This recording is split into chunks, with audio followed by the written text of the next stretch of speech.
பகவானின் அடுத்த திருநாமம் மஹர்திஹி. மகதி என்றால் மிகப்பெரிய என்று பொருள். மிகப்பெரிய, மிக அதிகமான, அளவிட முடியாத என்றெல்லாம் பொருள்.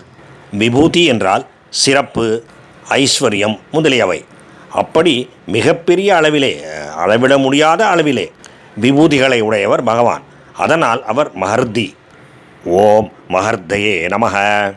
அடுத்த திருநாமம் ரித்தக. பகவானே இந்த எல்லா உலகங்களாகவும் ஆகியிருக்கின்றார்.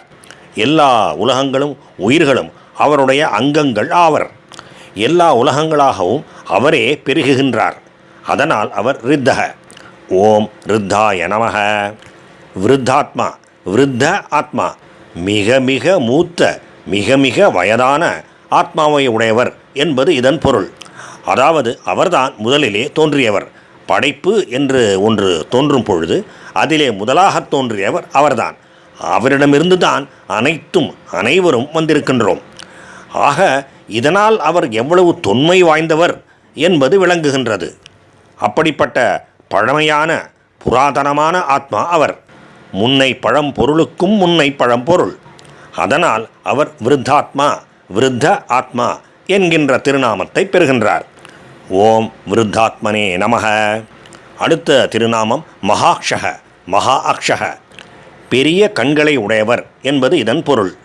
அப்படி பெரியதாக இருக்கின்ற பல கண்களை உடையவர் என்றும் பொருள் கொள்ளலாம். இந்த சேனலிலே ஏற்கனவே கூறியிருக்கின்றபடி மிகப்பெரிய கண்களை கொண்டவர், பல கண்களை கொண்டவர், ஆயிரக்கணக்கான எண்ணிறந்த கண்களை கொண்டவர் என்பதற்கெல்லாம் ஒரே பொருள்தான். அவர் எல்லாவற்றையும் பார்த்து கொண்டு இருக்கின்றார். அவருடைய பார்வையிலிருந்து எதுவும் தப்ப முடியாது. நடக்கின்ற அனைத்துக்கும் அவரே சாட்சி. பருப்பொருள்களை மட்டுமல்லாமல், நிகழ்வுகள் என்பனவற்றை மட்டும் அல்லாமல் மிக மிக நுண்பொருள்களையும் அவர் அறிகின்றார். உதாரணமாக நமது மனம் எண்ணுகின்ற எண்ண ஓட்டங்கள், நம்முடைய எண்ணங்களை எல்லாம் கூட அவர் பார்க்கின்றார், அதாவது அறிகின்றார். நம்முடைய எண்ண ஓட்டங்களுக்கெல்லாம் கூட அவரே தான் சாட்சியாக இருக்கின்றார். மனத்தினால் எண்ணுவது, புத்தியினாலே விசாரித்து அறிந்து கொள்வது எல்லாமே இதிலே அடங்கும். அப்படிப்பட்ட பெருமை வாய்ந்த ஸ்ரீ மகாவிஷ்ணுவுக்கு நமஸ்காரம். ஓம் மகாக்ஷாய நமக. கருடத்வஜக. கருடனை, கருட பகவானை கொடியாக கொண்டவர். கருட பகவான் அவருக்கு வாகனம். அதை தவிர கருட பகவானின் அடையாளம்தான் அவரது கொடியிலே இடம் பெறுகின்றது, துவஜத்திலே இடம் பெறுகின்றது. அதனால் அவர் கருட கொடியோன் ஆகின்றார், கருடத்வஜர் ஆகின்றார்.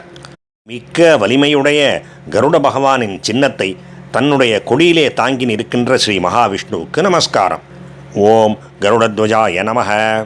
பகவானுக்கும் பகவானின் திருநாமங்களுக்கும் பக்தர்களுக்கும் நமஸ்காரம்.